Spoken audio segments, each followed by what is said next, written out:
Amen. I shall return. May technical, ano bang tawag doon, Sir Mark? Technical error. Nagkaroon ng technical error. Kaya medyo ni-restart ng ating buting operator. Ano? At sa mga sa bawat isa, CP1 and CP2, though alam ko pagod tayo sa maghapon. We started as early as 3 o'clock. Ano? Kasi nag-road run pa tayo. At and the activities of sa intern to, tuloy natin bukas yon. Then sa pag-duty ng intern 1, we thank God kasi so far all accounted naman. Ano, wala namang untoward incident. So bagay na in our daily lives, in our daily undertakings ay let's be thankful, let's be grateful sa mga bagay, simpleng bagay yan, pero sa Panginoon isipin natin na pasalamat tayo kasi na-overcome natin yung maghapon. No? So as I was saying, itong dalawang bakit sila nandoon ng madaling araw? Anong ginagawa nila ng madaling araw doon tapos ganun pa yung gagawin nila sa walang kalaban-laban na nangangalakal, no? Kaya that's the as I said, yun yung best thing pag talaga yung patungkol sa Panginoon ay maging part na ng buhay natin ba? And isama natin yung pamilya natin. Kanya nga mamaya, after ito, pag uwi ko ay i-gather ko pa rin yung family ko at magkakaroon din kami ng devotion. Kasi Um, don't give place to the devil, no? Huwag nating bigyan ng puwang si Satanas na sisingit sa sa buhay natin, no? Sa uh, ginagawa natin sa araw-araw. Ano at another thing na gusto kong i-share sa inyo. Merong isang PNPA cadet incoming second class dapat. Pero ito ay anak ng belongs to a Christian family. Pakinggan yung maigi itong kwento ko kasi may mapupulot tayong aral dito. Now, nung siya ay pumunta doon sa academy, meron naman tayong mission doon. Si Preacher Ronnie Delfin, yung ating preacher doon, namamahala doon at inasher natin siya doon when he was a pleb. Nung plebo pa siya, inasher natin doon. Alam nyo, just recently, ay nabalitaan ko na siya ay nasa isolation. At according sa mga ibang nandoon na kadete, yung mga upper class, bawal ang kadete na bumisita sa isolation. Alam nyo ang reason? Honor code. Nag-violate siya ng honor code which is tantamount to dismissal yon. No, I don't know kung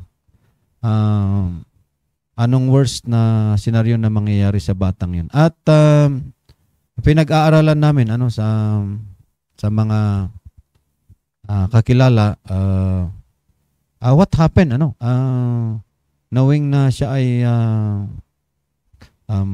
lumaki naman sa Christian family. Ganito yan. Makinig kayo ng maigi.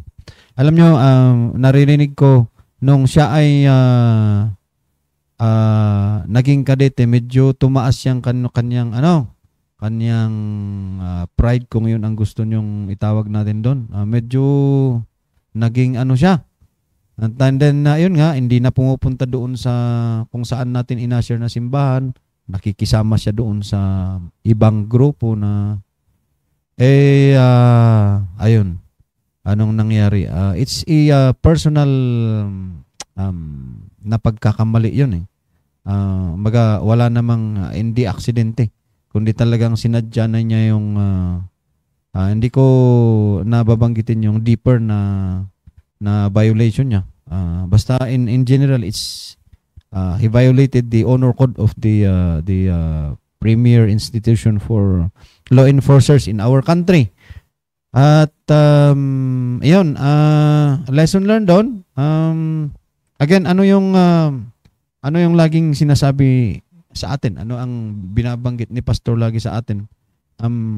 Yung being humble, yung humility ay ano man marating natin, ano man ang maging estado ng buhay natin. Sabi ko nga sa inyo, lagi ko din itong sinasabi, the moment you join the uniform service and as your rank goes higher, the more you become humble. Ganun sana. Lalo kang nagiging humble kapag tumataas yung ranggo mo, no? Itong batang to, kadete pa lang, medyo tumataas na yung kanyang pride. Anong nangyari? Ganun yung naging sitwasyon. I don't know kung matutuluyan. Sana hindi. Kung bigyan pa ng pagkakataon, maganda na sana ma-turn back na lang ng isang taon. Pero yun nga, honor code kasi yun eh. Kasi kaya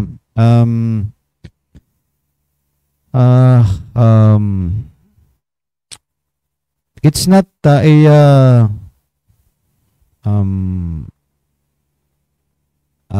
anong tawag nito?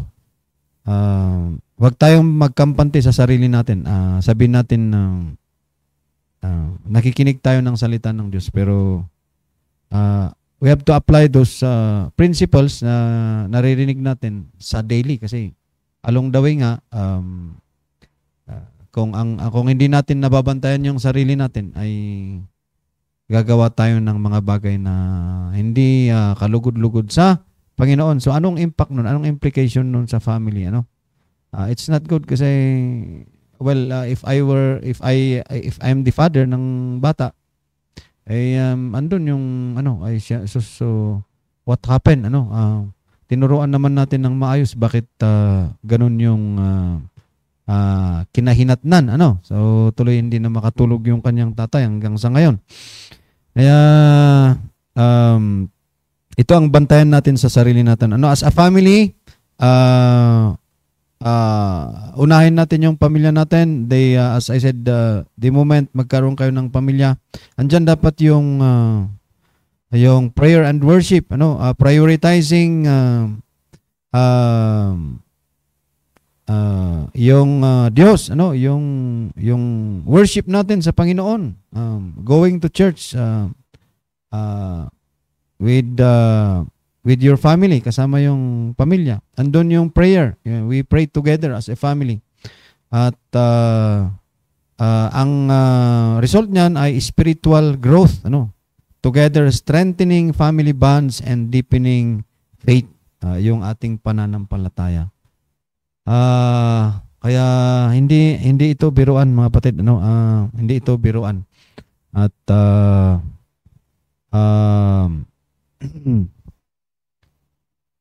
si Apostle Paul nga nire-remind niya ano yung mga Kristiyanos noong unang panahon. Paul reminded Christians to put on the armor of God, including the belt of truth, no, the breastplate of righteousness, shield of faith, helmet of salvation. Why? To stand against the wiles of the devil. Buhay ang buhay si Satanas, ano, kaya ito yung kailangan natin, ano. Ephesians chapter 6 verse 10. Ephesians chapter, basahin ko lang, ano, para ito yung kailangan hindi natin meron tayo the whole armor of God, ano.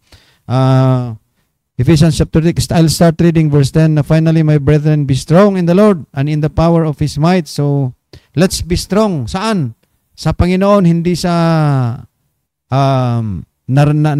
natutunan natin sa school. Ano ang mga natutunan sa physical activities na we became strong physically. Wala yan lahat pagka dumating yung problema sa iyo, ano? Kaya it says here, finally, it's a conclusion, no? My brethren, be strong in the Lord. Maging strong tayo sa Panginoon. And in the power of His might, kaya ng Diyos na gawin ang mga imposibleng bagay. Ano? Kaya, let's put on the whole armor of God that ye may be able to stand against the wiles of the devil. For we wrestle not against flesh and blood, but against principalities, against powers, against the rulers of the darkness of this world. Ang kalaban natin ay yung prince ng mundong ito, against spiritual wickedness in high places, no? Kaya bagay na wag nyong isantabi, wag nyong balain. Hindi dapat talent lang yung pag-join nyo sa mga devotions natin, yung pakikinig natin ng salita ng Diyos. Ito ay dapat ipamuhay natin, at ito ang bagay na dapat we are strong, ano. Wherefore take unto you the whole armor of God, that ye may be able to withstand in the evil day, and having done all to stand therefore, having your loins girded about with truth. So andun yung katotohanan sa atin.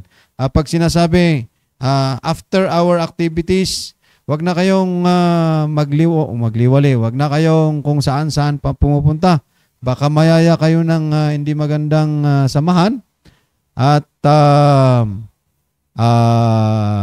ay sus, ma-aksidente pa kayo, ano. So dapat school, bahay, training, bahay, training, ganun lang, ano. At well, pag magbibisyo pa kayo, sa hirap na nga ng buhay ngayon, ano. So katulad ng example ko kaninang umaga, bakit madaling araw nandoon yung dalawang bata sa kalsada nung ginagawa nila doon? Tapos wicked pa yung ginawa nila, ano. Ay sus, sayang yung future ng dalawang yun. At sila ay ano ngayon, nasa pamamahala ng government, ng gobyerno, ano. So stand therefore having your loins girded, ang sinabi ko, and your feet shod with the preparation of the gospel of peace. Above all, taking the shield of faith. Yan, ano yung shield natin, yung ating pananampalataya, ano. Wherewith, ibig sabihin, anumang mga bagay na ililihis tayo, ano, sa ating tinatahak na landas ay ang prinsipyo na gagamitin natin ay tapatan natin ng prinsipyo. And of course, the faith that we have sa Panginoon. Yun yung shield natin sa mga bagay na yan. Katulad yan, hindi na nakinig yung batang kadete, ano, at sumama na sa ibang grupo, ano. Nakalimutan na yung advices ng elders. So, yun. Ano ang nangyari? Sayang yung pagkakataon. Sayang talaga yung pagkakataon.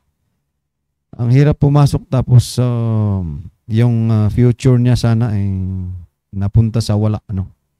Kaya hindi biro yung ginagawa natin, mga kapatid, no? Okay, so and take the helmet of salvation and the sword of the Spirit, which is the word of God. Ano ang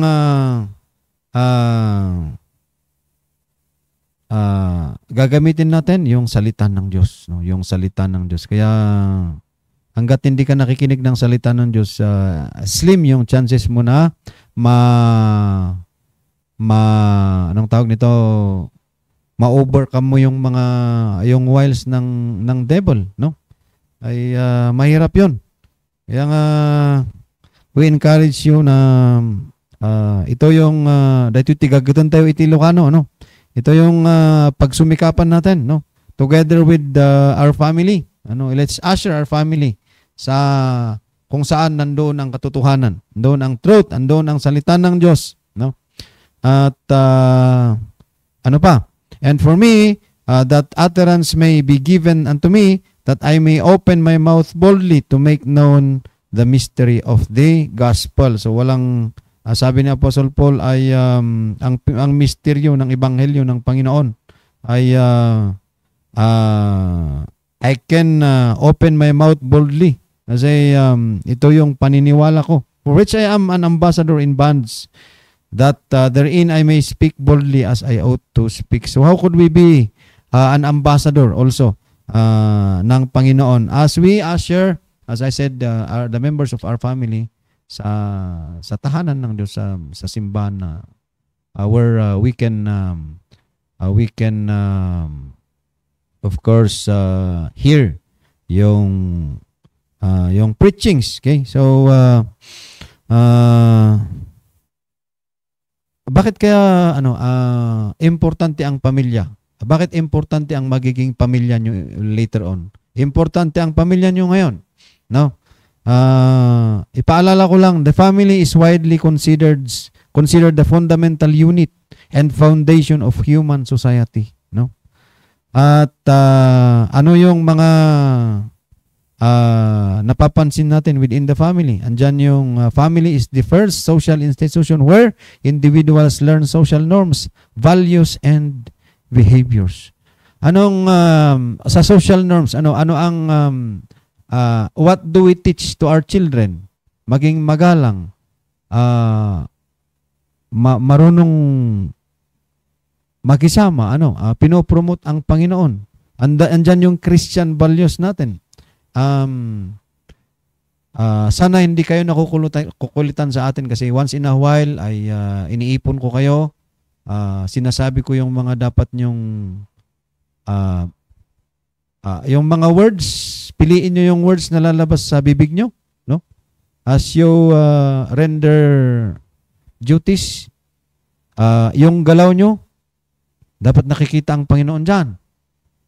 Ano? So yan ang UC intern, UC alumni. Yung Christian values ay taglay-taglay natin, no? Taglay-taglay natin. Anong saya kaya, no? Kasi ako honestly habang nakikipag-usap ako sa mga mga partner agencies natin, sa mga officers doon, ay deep inside, masaya ako kasi kahit papano, sa pagsunod nyo sa mga instructions ay positive yung impact sa kanila. And so, hindi bagay ito na tayo ay again, tataas yung ating ego, kundi maging proud tayo, kundi lalo tayong maging humble at lalong pag-igihin pa natin yung gagawin natin. So, the challenge for this semester ay for intern ones, as I said, mag-iwan kayo ng legacy sa barangay kung saan kayo na-assign. To the intern 2, mag-iwan kayo ng yung tatak nyo, na maganda doon sa station na kung saan kayo na-assign. Kasi, as I said, credit yan sa'yo isang araw. As you join any branch of service, credit yan sa'yo. Kasi you will be assigned sa mga units din na yan. At meron ka ng naipundar, na maganda sa opisinang yan. Okay, so, nakakatulong ito sa totoo lang. Ang ganda kaya ng ang ganda ng na-enjoy mo rin yung we're trying our best na tangkilikin ang righteousness, kung yun ang term, no? At hindi ka rin makatulog kung puro kalokohan yung ginagawa mo at saka yung laman ng isip mo. Hindi ka rin makatulog niyan. Kaya, sa family, andyan yung family plays a significant role in transmitting cultural values, traditions, and heritage, Christian values again, from one generation to the next. Kaya, ito ay ipapasa natin, yung Christian values, sa susunod na henerasyon. As I said, pag uwi ko mamaya I want to remind my family regarding sa mga bagay-bagay na kailangan pa rin ng bawat isa, sa amin, sa bahay. And so even education, family values and relationships are taught in schools and emphasized as essential life skills, So walang problema sa magiging matalino kasi our instructors are doing their best para kayo ay mabigyan ng excellent na kaalaman patungkol sa mga subjects natin. Pero sabayan natin yan ng excellent character na natututunan natin sa salita ng Diyos. So, ang gandang ng mga bagay pagka ganun ang buhay natin, And then with regards sa Christian values natin, it plays a significant role in shaping our family dynamics and promoting a loving and harmonious home environment. Yung tahanan na walang nag-aaway-away, walang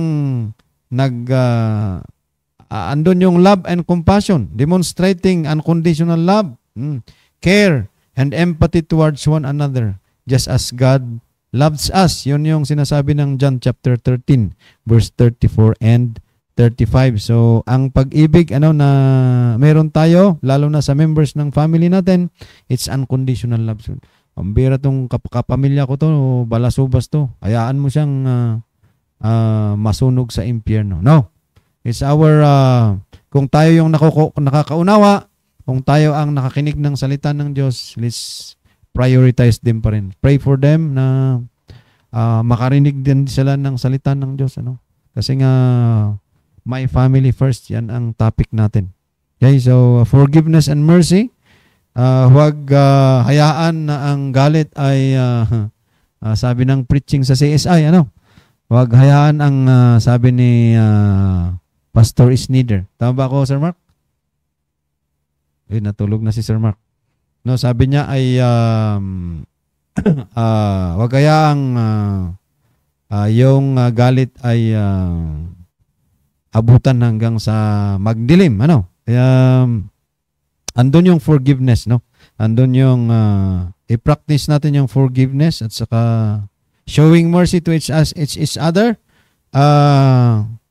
Kung sino man yung dapat nating kahabagan, kaawaan ay yung members ng pamilya natin, lalo na pagka sila ay nahihirapan. Reflecting God's forgiveness and mercy towards us. So, yan ang sinasabi naman ng Ephesians chapter 4 verse 32. No? Kaya, my family first. No? Mahal ba natin yung pamilya natin? Are you praying for your family? Dapat gawin natin yan. Ano? At para hindi tayo masingitan ng diablo, ay itong mga nabanggit natin ay maganda ipamuhay natin sa araw-araw. At as I said, along the way, magkaroon kayo ng accomplishment, hindi yan reason para tayo ay maging mayabang, kundi lalo tayong nagiging humble. Lalong nakikita yung pagiging Kristiyano natin. No? Kaya tulong-tulong tayo, ano, at matapos yung pag-aaral nyo na marami kayong prinsipyo na natutunan mula sa mga nababanggit natin sa mga devotion, sa naririnig nyo sa ating pastor, ano. At ito ay isang araw ay kayo din ang makikinabang niyan. Makikita nyo din yung good result sa future, no? So again, hindi tayo magtagal at mag-isa ko lang. Di bali, importante ay may naunawaan kayo sa ating lesson ngayong gabi, ano. Sir Mark, tignan ko nga lang yung mga may mga comments diyan. May mga, at least may nakita ko ito muna,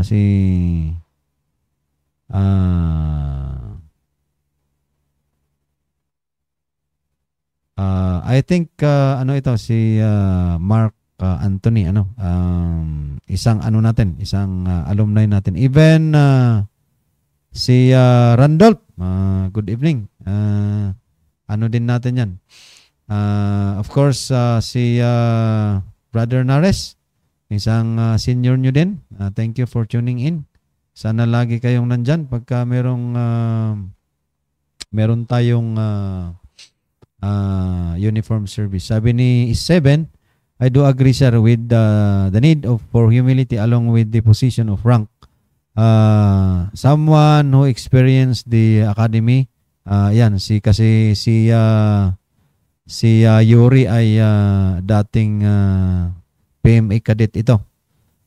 Sabi niya, it's very easy to be prone sa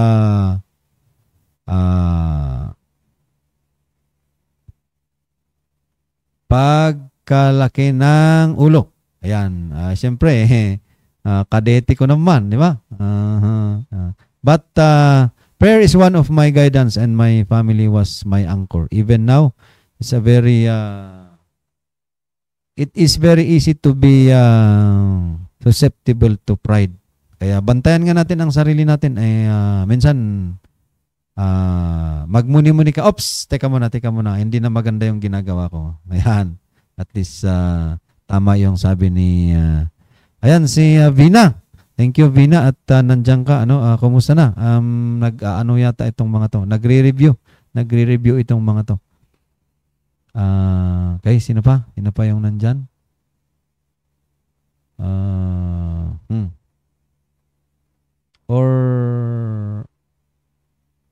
Or Finada. Okay, so I think din natin to, alumni natin. Ang dami nyo kasi. Ang dami nyo. So minsan naanuan natin na ayan, so sino pa inita? Si Mangog si Ann ay good evening. Okay, so dyan lang muna at para ayan si soon to be attorney Sarina Naka-enroll yata to sa College of Law. Thank you for considering again our school para ma-nurture ka sa law subjects. Ano? Okay, so yan.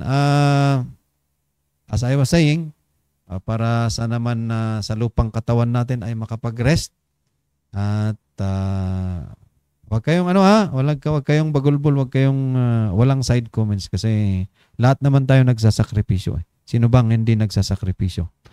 At again, yung training natin ay may ikukwento ka rin isang araw, may ma-appreciate ka rin isang araw. Buti na lang ganun yung training ko. Okay, so yan, have a good night rest at maaga tayong magising para sa activity ulit natin bukas. At sana tangkilikin natin even kayong mga intern 1, intern 2, maging alumni na rin kayo isang araw, mag-join pa rin kayo dito sa ating uniform service devotion. Ay malay natin, isang araw naka-uniform na kayo. Tapos mag-join kayo, mag-Google Meet kayo. Di ba? So, anong saya na ganun ang samahan natin dito. Of course, wala tayong ibang pinag-uusapan dito kundi ang paano tayo mapalapit sa Panginoon. So, my family, first, kung mahal mo ang pamilya mo, i-usher mo sa Panginoon. Let us pray. Father in heaven, we thank you so much sa kabuti niyo sa amin. Salamat na overcome natin ang maghapon. At sa pag-iingat niyo, Lord, and for our topic this evening, Panginoon, ay thank you so much. At ito'y maging paalala sa amin to be humble lagi, Panginoon. At we can do nothing kung wala ka sa aming buhay, Panginoon. Tawad, Lord, sa kasal na gawa itong aming dalangin sa pangalan ni Jesus. Amen. Thank you, thank you. Si intern Lakbawan yan. Sige. Good night.